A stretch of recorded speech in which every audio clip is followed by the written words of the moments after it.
Aquí tenemos un súper significado de Srila Prabhupada con respecto a liberarnos de concepciones del yo y lo mío. Si quieren profundizar un poquito más acerca de este tema, hemos hecho una clase específicamente hablando acerca del yo del alma. Pueden verla si quieren, después yo se la comparto, si no pueden, si ven este videito luego, van a verlo aquí arriba, el enlace para ver nuevamente ese video. Pero prácticamente este significado, este verso y este significado, nos llevan justamente a continuar hablando del tema que estamos haciendo todos los jueves, que es con respecto a Mukti. Es increíble, parece que con Aradia tenemos un arreglo de que ella me elige justo los significados que van justo para este tema. Y inclusive creo que vamos a dar un poquito más de reflexión y de profundidad ya es profundo este tema, pero podemos ver algunos otros aspectos de esto que nos invita a este significado, a liberarnos de las concepciones del yo y lo mío, como el proceso liberador que ofrece o que aconseja, que propone el Bhagavatam y que propone también el Bhagavad Gita.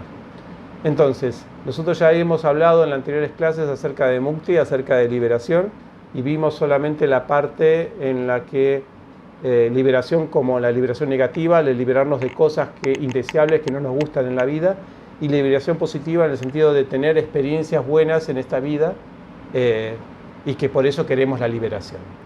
Pero habíamos terminado la anterior clase diciendo, bueno, pero ¿cuál es el destino? ¿Qué es lo que nosotros queremos alcanzar con la liberación? ¿A qué le llama o cómo describe el Bhagavad Gita el destino de las personas liberadas? Esto es interesante porque cuando hablamos de este destino de resultados religiosos o espirituales, siempre aparece ahí la palabra paraíso, ¿no? El paraíso es una palabra que todos conocemos muy bien, que tiene que ver con algo que está más allá de esta existencia y que si uno se porta bien la va a alcanzar, más o menos así, ¿no? Así que hay paraísos en todas las religiones. Los nórdicos hablaban del Valhalla, ¿no? Donde está Odín, el dios nórdico. Luego la campiña de Aru, los egipcios hablaban de las regiones donde está Osiris. Siempre está aplicado este asunto de este paraíso en compañía de dioses, ¿no? Algunas, bueno, al menos esas tradiciones antiguas hablaban de que estaban en compañía de dioses, los campos de Elíseos, ¿no? Los griegos también hablaban de que es un lugar de deidades, de dioses. Los Swarga, estos son los hindúes, ¿no? Los planetas celestiales. Los Swargalokas hablaban también de esos planetas donde están los dioses, los semidioses, o Brahmapura, el lugar un poquito, no tanto, también de los hindúes, no tanto de los semidioses disfrutadores, sino también Brahmapura es el lugar de Brahma, o el lugar donde están los sabios. Todas son regiones que nos invitan a ir, que están más allá de esta existencia y son como paraísos. En el Islam, también el Jannah, el lugar es interesante, este paraíso es el lugar donde cumplir todos los deseos sin límites. Y luego también están los cielos de los cristianos, que se contrapone a otra región que es el infierno. Son todos paraísos así relativos, ¿no? O a veces uno imagina este lugar paradisíaco como un lugar simplemente blanco y luminoso, con Dios al lado y bueno, medio aburridito ahí, ¿no? En una nube o algo así, como el reino de Dios. O a veces ya sin dioses y sin devas, hay concepciones de paraíso como un lugar lleno de energía nada más, ¿no? Como si fuéramos una luz y nosotros estamos sumergidos en esa luz y eso es todo lo que es este paraíso, sin personalidades.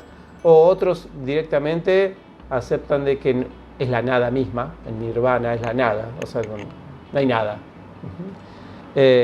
O otros dicen que no hay un paraíso, sino que solamente es un silencio, una pausa entre una vida y otra, o directamente que no hay un paraíso porque ni siquiera hay un ser existente más allá de este cuerpo. Y por último hay otros que caracterizan a este paraíso como un lugar, un territorio especialmente favorable a los ciudadanos y empresas no residentes que se salvan de pagar algunos impuestos. No, pero esto es paraíso fiscal, esto es otra cosa. No creo que el Bhagavad Gita hable de esto, ¿no? Pero bueno, hay distintos paraísos que se hablan. ¿Qué dice el Bhagavad Gita acerca del paraíso? ¿A qué se refiere el destino trascendental de los yogis? Krishna utiliza la palabra interesante, es una palabra que es muy védica, que aparece en todos los Upanishads, que es Brahman. Ese es el paraíso, digamos, la descripción de paraíso. ¿Qué es Brahman? ¿Cómo se lo describe? Bueno, eso es lo que queríamos compartir hoy en los próximos 5 minutitos de clase. Recién comenzamos.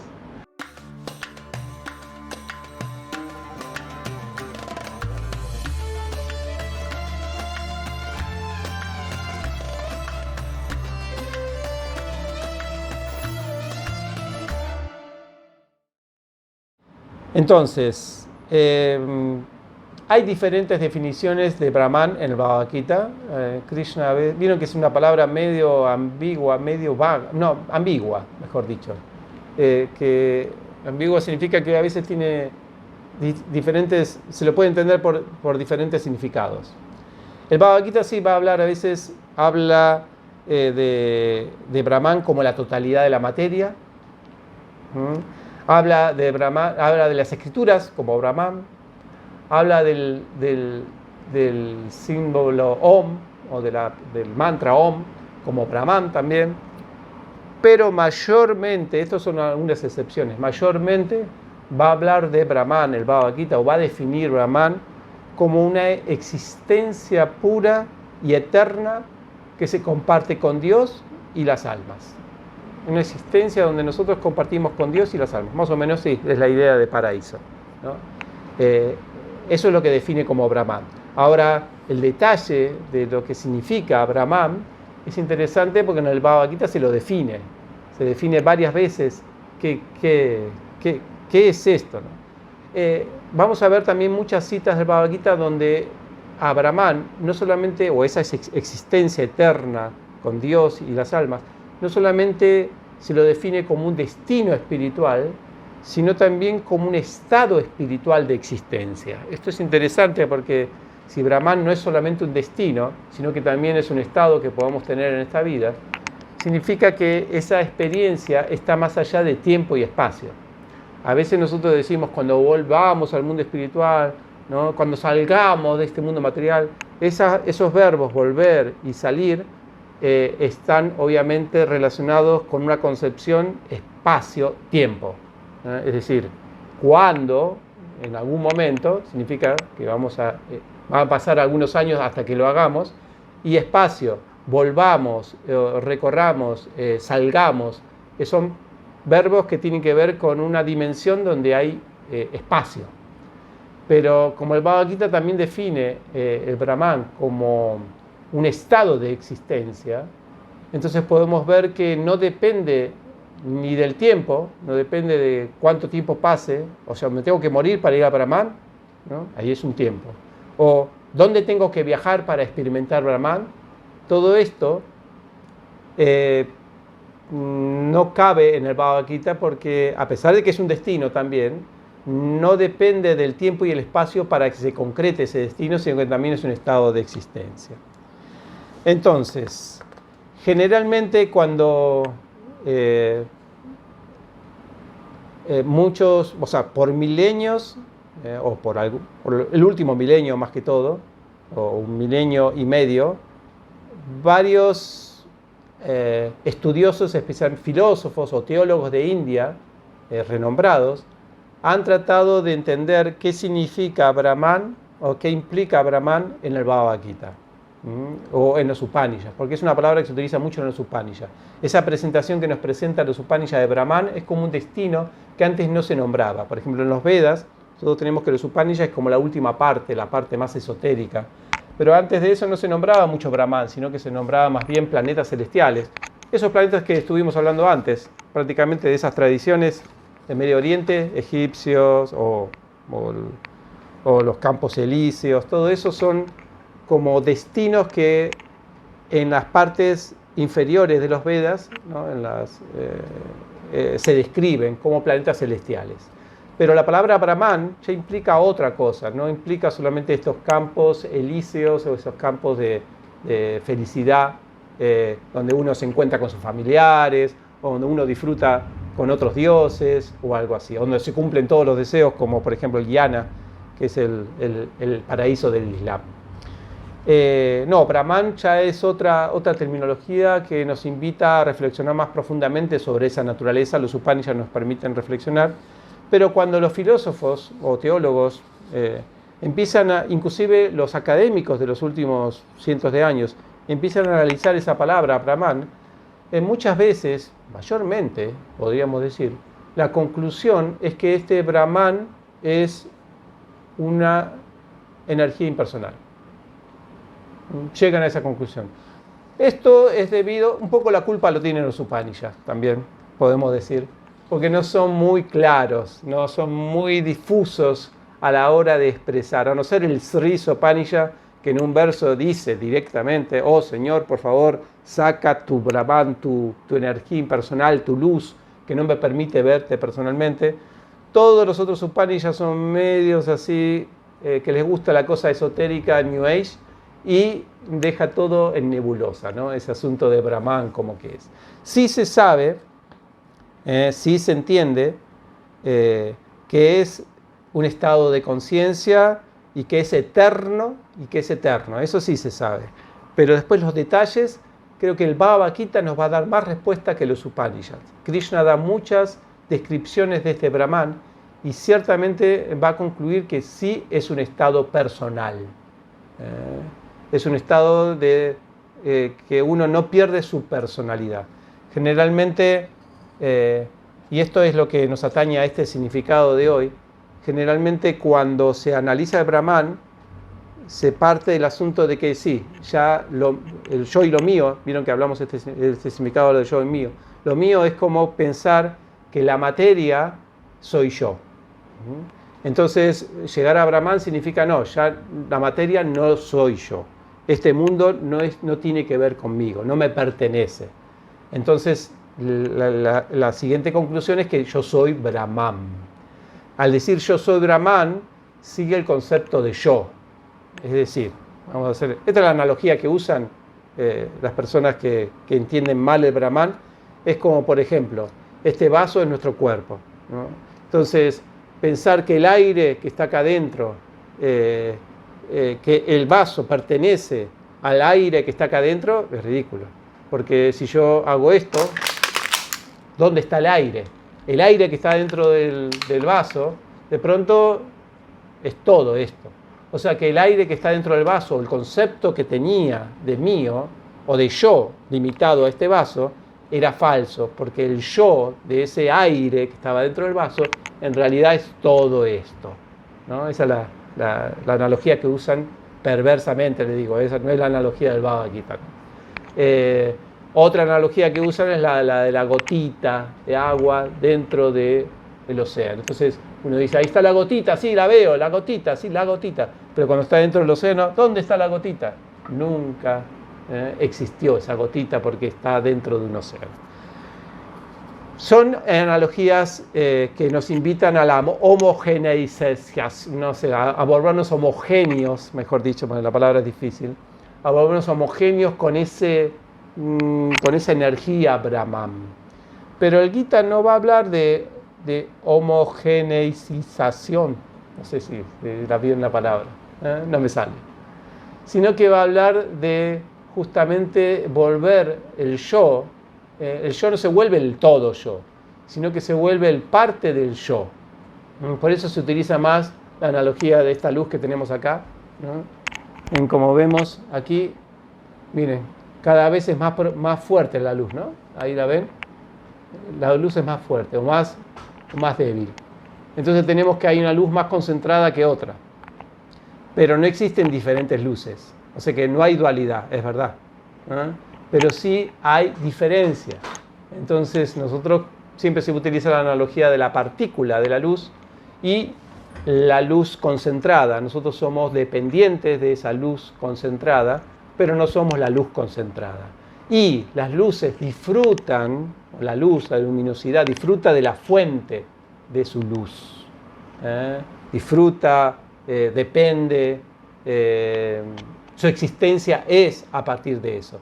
Eso es lo que quiere decir el significado cuando habla de que el yo verdadero es un yo vinculado a la luz, ¿no? No un yo que se convirtió en toda la luz, que es dependiente de eso. Entonces, esto es para hablar, cito solamente partes del Bhagavad Gita donde fundamentan esto y así terminamos esta clase. Entonces, ¿de qué está constituido Brahman? El Bhagavad Gita lo va a decir porque Arjuna mismo lo pregunta en el capítulo 8, dice, ¿qué es Brahman? Directa la pregunta, muy buena, Arjuna representándonos a nosotros, y Krishna responde que Brahman es Adhyatma. Adhyatma significa que la naturaleza del Brahman es personal. Adhyatma, ¿no? Es personal. O sea que el Brahman es conciencia. Y si es conciencia, significa que es personal. Recordemos que lo personal se define porque tiene conciencia. Esto no es personal. ¿Por qué? Porque no tiene conciencia. Esta hermosura sí es personal. ¿Por qué? Porque si la tocamos, tiene conciencia de la mejilla y todo eso. Así que eso es lo primero que Krishna define como Brahman, es conciencia. Ahora uno podría decir, bueno, sí, somos todo una conciencia. No, porque Krishna va a explicar varias veces que esta dicha, o sea, la felicidad que se obtiene en esa conciencia depende de otro ser consciente. Dice, por ejemplo, hay varios versos donde dice que la paz o la felicidad que se obtiene en el estado Brahman se obtiene por estar vinculado o por tener una concepción correcta de la fuente de ese Brahman y no por la misma experiencia de Brahman. O sea, hay varias citas del Bhagavad Gita, por ejemplo, una que dice: aquel que considera a mí como el controlador y disfrutador alcanza la paz. ¿Qué significa? Que la persona puede alcanzar esa paz o esa felicidad trascendental porque tiene una concepción de cuál es la fuente de la luz. No que yo me volví luz, ¿no? Sino que la bienaventuranza viene por conocer esa fuente de la luz. También hay otras, por ejemplo, hay en el capítulo 14, cuando se habla de trascender las modalidades, de llegar a la etapa Brahman, la forma de llevar a esa etapa Brahman es el servicio devocional. Dice, aquel que está firme en todas las circunstancias sirviendo al Señor, de pronto se establece en el Brahman. Y después dice, yo soy el fundamento del Brahman. O sea que para llegar a Brahman necesitamos servir a esta fuente de la luz, a Dios. Y una vez en el Brahman, eso es interesante, también dice el Bhagavad Gita, no solamente es el camino para llegar a Brahman, sino que una vez en el Brahman, uno ahí comienza a hacer servicio devocional. Brahma Bhuyaya Kalpate. Hay un verso del Bhagavad Gita que dice que una vez establecido en la situación Brahman, 1854, uno ahí comienza a hacer servicio devocional. O sea que no es solamente el camino, sino que también en el Brahman uno ya está todavía ejecutando servicio devocional.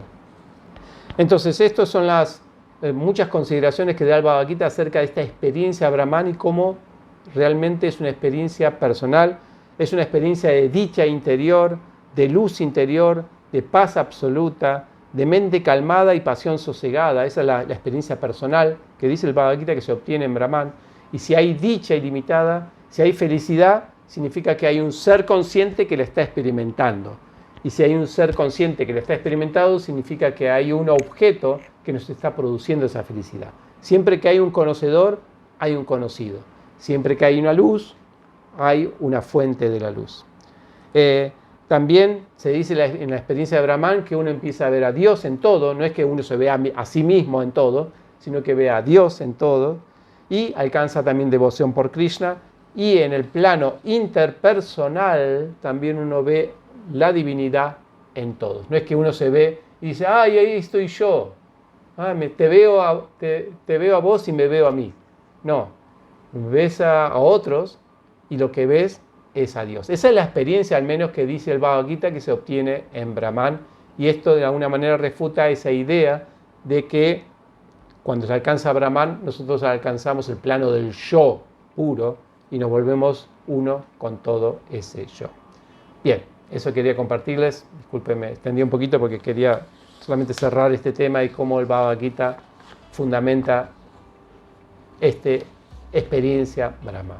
Muchas gracias.